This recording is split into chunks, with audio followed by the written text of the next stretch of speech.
ओम शांति। आज की मुरली सुनते हैं। 20 जुलाई 2026। मीठे बच्चे, बेघर से प्रिंस बनने का आधार पवित्रता है। पवित्र बनने से ही पवित्र दुनिया की रजाई मिलती है। प्रश्न, इस पाठशाला का कौन सा पाठ तुम्हें मनुष्य देवता बनाता है? उत्तर, तुम इस पाठशाला में रोज ही पाठ पढ़ते हो कि हम शरीर नहीं आत्मा है। आत्माभिमानी बनने से ही तुम मनुष्य देवता नर से नारायण बन जाते हो। इस समय सब मनुष्य मात्र पुजारी अर्थात पतित देह अभिमानी है, इसलिए पतित पावन बाप को पुकारते रहते हैं। गीत छोड़ भी दिया आकाश से यहाँ से। ओम शांति। बच्चे जानते हैं कि यह ओम शांति किसने कहा? कौन से बच्चे? आत्मा जानती है कि ओम शांति किसकी आत्मा ने कहा? परमपिता परमात्मा ने कहा। बच्चे जानते हैं मनुष्य की आत्मा ने नहीं कहा, यह परमपिता परमात्मा शिव ने कहा। वह सभी का बाप ऊंचे ते ऊंचा है। अब गीत में सुना, भारत पर बहुत माया का परछाया पड़ा हुआ है, बहुत पतित बन गए हैं, इसलिए पुकारते हैं कि हे पतित पावन फिर से आओ, पावन बनाए। आत्मा ही बुलाती है अपने बाप को, जिसको भगवान कहते हैं वही पतित पावन है। एक की ही महिमा होती है, वह है सभी आत्माओं का बेहद का बाप। यहाँ सब पतित बन गए हैं, तब पुकारते हैं हे परम पिता परमात्मा। वही ज्ञान का सागर भी है, पतित पावन भी है, वह पिता भी है तो शिक्षक भी है, क्योंकि ज्ञान सागर भी है, वर्ड अथॉरिटी भी है, सभी वेदों शास्त्रों और ग्रंथों को जानने वाला भी है, उनको कहते ही है नॉलेजफुल। तो इस समय सब परलौकिक बाप को पुकारते हैं, क्योंकि सभी दुखी हैं, कहते हैं गॉड फादर। उनका नाम भी चाहिए ना, उनका नाम गाया हुआ है शिव बाबा। वही ऊंच तूज ज्ञान का सागर, सुख का सागर, शांति का सागर है। यह मनुष्य की आत्मा अपने बाप की महिमा करती है। ऊंच तूज आत्मा किसकी है? परमपिता परमात्मा की। वह है परम पतित मनुष्य, उनको याद करते हैं। सतयुग में जब पावन भारत था, देवी देवताओं का राज्य था, तो कोई पतित नहीं था। यह है तमो प्रधान दुनिया, अर्थात दुनिया में जो मनुष्य रहते हैं सब पापात्माएं हैं। से यही भारत पावन था, यही भारत पतित हो गया है। यह कलयुग में सब पतित हैं। तुम जानते हो ज्ञान का सागर पतित पावन परम पिता परमात्मा परम धाम से आकर हमको ब्रह्मा द्वारा पढ़ाते हैं। जरूर उनको शरीर तो चाहिए ना, यह बातें कुछ शास्त्रों में नहीं है। ज्ञान का सागर जो अथॉरिटी है वही सब कुछ जानते हैं। भारत में चित्र भी दिखाते हैं, विष्णु की नाभि से ब्रह्मा निकला, उनको हाथ में शास्त्र देते हैं। अभी विष्णु कोई अपसारों शास्त्रों का सार नहीं सुनाते हैं। परमपिता परमात्मा ज्ञान का सागर ब्रह्मा द्वारा सब शास्त्रों का सार समझाते हैं। ब्रह्मा विष्णु शंकर का विवह रचयिता है। ब्रह्मा को व विष्णु को ज्ञान का सागर नहीं कहेंगे। शंकर की तो बात ही छोड़ दो। अभी ज्ञान का सागर कौन है? निराकार ऊंचे ऊंचे ते ऊंचा परम परमात्मा ही पतित पावन है। यह महिमा उस परम पिता परमात्मा की। यहाँ भी आत्मा की ही महिमा होती है। आत्मा ही शरीर द्वारा कहती है मैं प्रेसिडेंट हूँ, मैं बैरिस्टर हूँ, मैं फलाना मिनिस्टर हूँ। आत्मा ही मर्तबा लेती है। शरीर द्वारा आत्मा कहती है मैं एक शरीर छोड़ दूसरा लेता हूँ। इस समय जब बाप आते हैं, कहते हैं बच्चे आत्माभिमानी बनो, मैं तुम्हारा बाप आया हूँ। तुमको यही पाठ पढ़ाने, यह पाठशाला है मनुष्य से देवता, नर से नारायण, नारी से लक्ष्मी बनने की। बाप को सभी आत्मा बुलाती हैं, हे परमपिता परमात्मा अब निराकारी दुनिया से साकारी दुनिया में आओ, रूप बदलो। तुम निराकारी आत्मा है, तो जब शरीर में आती हो तो गर्भ में आती हो, पुनर्जन्म लेती हो। बाप समझाते हैं तुमने 84 जन्म गर्भ से लिए हैं। एक शरीर छोड़ फिर गर्भ में जाते हो, जैसे ऐसे 84 जन्म लेते हो। मैं तो गर्भ में नहीं जाता हूँ। भारतवासी असल में देवी देवता धर्म के थे, फिर सीढ़ी नीचे उतरते आए क्षत्रिय वर्ण में, फिर वैश्य शुद्ध वर्ण में कलाएं कम होती जाती हैं। भारत 16 कला संपूर्णता फिर चौथा कला बना। भारतवासी अपने जन्मों को नहीं जानते। 84 जन्म भारतवासी ही लेते हैं और कोई धर्म वाले 84 जन्म नहीं लेते हैं। तुम सुदर्शन चक्रधारी बने हो, यह ज्ञान की बात है। सुदर्शन चक्रधारी बनने से तुम चक्रवर्ती महाराजा बनते हो, स्वर्ग का। तुम अच्छी रीति जानते हो हम यहाँ आए हैं पतित से पावन बने। यह है ही पतित दुनिया। पतित पावन सर्व का सदगति दाता तो एक ही बाप है। सब उनको ही पुकारते हैं, बाप को याद करते हैं, श्री कृष्ण को नहीं। श्री कृष्ण ने गीता नहीं सुनाई। गीता है सर्वशास्त्र में शिरोमणि। भारत की महिमा किस शास्त्र का, धर्म का शास्त्र है? आदि सनातन देवी देवता धर्म का है। किसने गीता गाई? राज्य किसने सिखाया? परमपिता परमात्मा पतित पावन बाप ने। तो तुम्हारी आत्मा जो निराकार थी उसने अभी यह साकार शरीर धारण किया है। साकार मनुष्य को कभी भगवान नहीं कहेंगे। भल सत्युग में लक्ष्मी नारायण है तो भी भगवान नहीं कहेंगे, यह तो करके उपाधि टाइटल दिया जाता है। कायदे अनुसार भगवान एक है, क्रिएटर इज वन, बाकी वह है देवता है। 5,000 वर्ष की बात है। ये लक्ष्मी नारायण का राज्य था, इनको महाराजा महारानी कहा जाता था।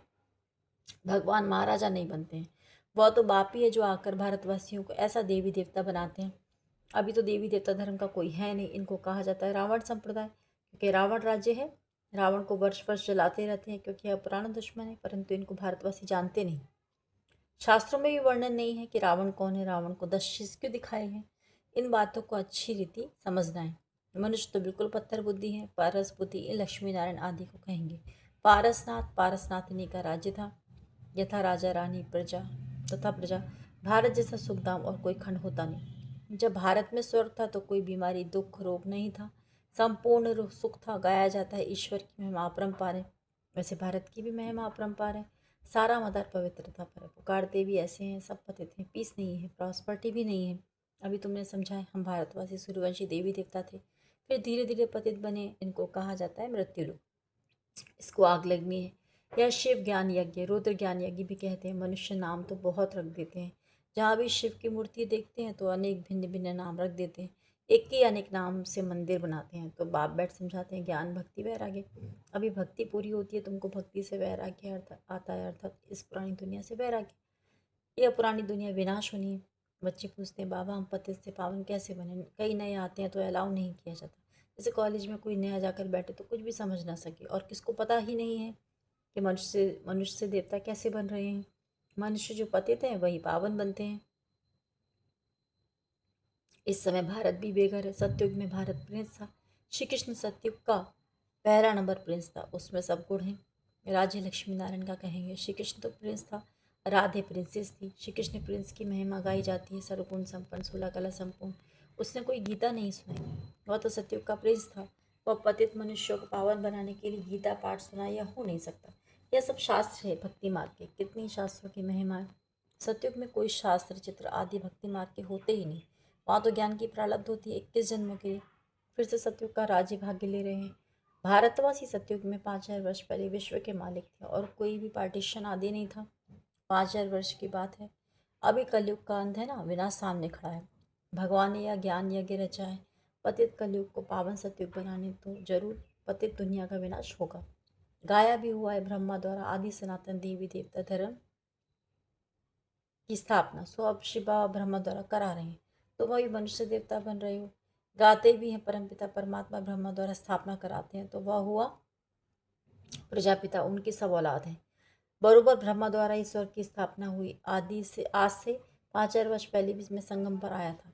तुमको यह राजयोग सिखाने श्री कृष्ण नहीं में आया था। श्री कृष्ण पतित दुनिया में आ नहीं सकता, बाप ही आते हैं।